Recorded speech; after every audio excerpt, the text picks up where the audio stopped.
नमस्कार। आप सभी का मेरे इस चैनल पे स्वागत है।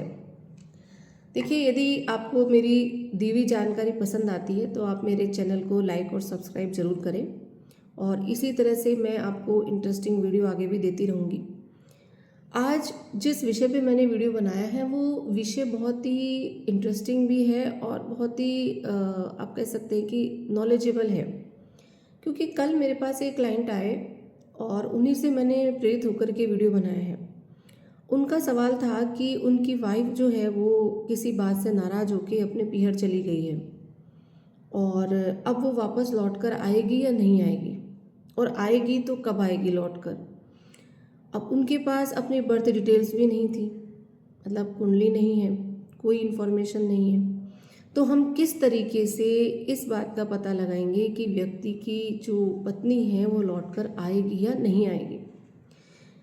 इसके लिए मैं आपको एक बहुत ही सिंपल तरीका आपको बताने वाली हूँ। जब भी कोई प्रश्नकर्ता हमारे पास आता है तो हम प्रश्न कुंडली बनाते हैं। अगर प्रश्न इस तरह का है, नॉर्मली हम कुंडली होती है तो कुंडली भी देखते हैं, लेकिन अगर कुंडली अवेलेबल नहीं है और टाइम का बिल्कुल कंफर्मेशन नहीं है तो प्रश्न कुंडली से ज़्यादा सटीक आंसर मिल जाते हैं। तो प्रश्न कुंडली बनाया।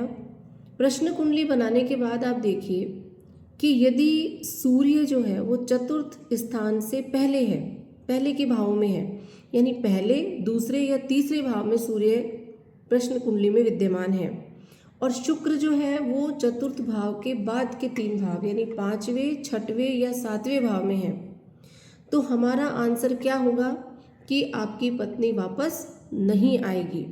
उसमें भी अब 2 शर्तें हैं। यदि शुक्र 5वें, 6ठे या 7वें भाव में विद्यमान है, लेकिन शुक्र यदि वक्री है, तो हम क्या कहेंगे कि आपकी पत्नी लौटकर वापस जरूर आएगी, क्योंकि शुक्र वक्री है और वक्रगत प्लैनेट हमेशा पीछे की ओर चलते हैं। इसी तरह से यदि शुक्र उदित अवस्था में है, बलवान भी है, तो भी पत्नी लौटकर आ जाती है, लेकिन वो तभी आएगी जब शुक्र उदित होगा। गोचर में जब शुक्र उदित होगा तो पत्नी लौटकर आ जाएगी। दूसरी स्थिति ये, सपोज कीजिए प्रश्नकर्ता आज ही प्रश्न लेकर आया है और 5, 6, 7 भाव में जो शुक्र मौजूद है वो वक्र ही है, अभी ही वक्री है रिसेंटली, तो हम क्या कहेंगे कि आपकी पत्नी बहुत शीघ्रता से लौटकर आ जाएगी, बहुत जल्दी लौटकर आ जाएगी। अब सपोज कीजिए इसका उल्टा है, अर्थात जो सूर्य है वो चतुर्थ भाव के बाद के भाव में है, यानी 5वें, 6ठे और 7वें भाव में है, तथा शुक्र जो है वो पहले, दूसरे और तीसरे भाव में विद्यमान है, यानी चतुर्थ भाव के पहले भाव में विद्यमान है, तो हम क्या कहेंगे कि आपकी पत्नी लौटकर आ जाएगी। अब बहुत बार ऐसा होता है कि शुक्र वक्री भी नहीं है, तो हम किस तरीके से टाइम का प्रेडिक्शन करें। और सपोज कीजिए कि सूर्य जो है वो 5, 6 और 7 भाव में है और शुक्र पहले, दूसरे और तीसरे भाव में है, तो हम यही कहेंगे पत्नी लौट कर आएगी, लेकिन कब आएगी। उस स्थिति में देखिए आपको चंद्रमा को देखना पड़ेगा। अगर चंद्रमा जो है वो क्षीण है, यानी चंद्रमा बलहीन अवस्था में आ रहा है, क्षीण चंद्रमा है, तो हम कहेंगे कि भी समय लगेगा, इतनी जल्दी लौट कर नहीं आएगी। लेकिन चंद्रमा यदि पूर्ण है और बलवान है तो हम बहुत आसानी से कह सकते हैं कि आपकी पत्नी अतिशीघ्र लौट कर आ जाएगी। तो इस तरीके से हम इस तरह के सवालों का जवाब दे सकते हैं, क्योंकि बहुत बार हमारे पास ऐसे प्रश्न आ जाते हैं जो आजकल प्रचलन में है। जैसे एक व्यक्ति ने मुझसे पूछा कि मेरी पत्नी है और मैं ये जानना चाहता हूँ कि मेरे साथ उसका प्रेम संबंध कैसा रहेगा, या मेरा उसका प्रेम बना रहेगा या नहीं बना रहेगा। तो कभी कभी क्या होता है कि जब व्यक्ति के पास कुंडली की कोई जानकारी नहीं होती है, खुद की कुंडली भी नहीं है, पत्नी की कुंडली भी नहीं है, तो इस तरह के सवालों का जवाब देना कभी कभी थोड़ा मुश्किल लगता है।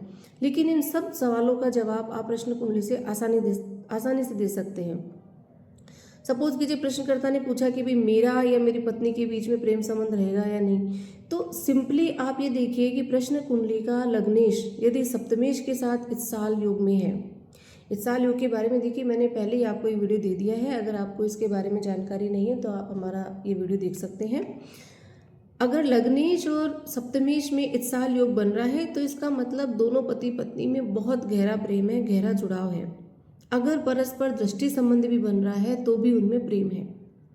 और अगर इस तरह का कोई संबंध नहीं है, लग्नेश या सप्तमेश पीड़ित है, पाप प्रभाव में आ रहे हैं या उनमें शत्रु दृष्टि है, तो जो रिजल्ट होगा वो इसके विपरीत होगा। तो इस तरीके से हम बहुत आसानी से इन प्रश्नों का जवाब दे सकते हैं। आगे भी मैं इसी तरीके से आपको जानकारी देती रहूँगी और इसी तरह से गूढ़ प्रश्नों का उत्तर आपको देती रहूँगी, क्योंकि ये ऐसे प्रश्न हैं जिनकी जानकारी हमें ज़्यादातर नहीं मिलती है और ना ही हमें ये बताया जाता है कि इन प्रश्नों का उत्तर कैसे दिया जाए। तो ये बहुत ही रिसर्च का विषय है और ये जो मैंने आपको इन्फॉर्मेशन दी है ये बहुत ही महीन और रिसर्च के बाद मैंने आपको इन्फॉर्मेशन दी है और एकदम सटीक है। इसलिए आप ज़रूर मेरे चैनल को लाइक और सब्सक्राइब करें। इसी तरीके से आपको मैं आगे भी वीडियोस देती रहूँगी और अभी के लिए बहुत बहुत धन्यवाद।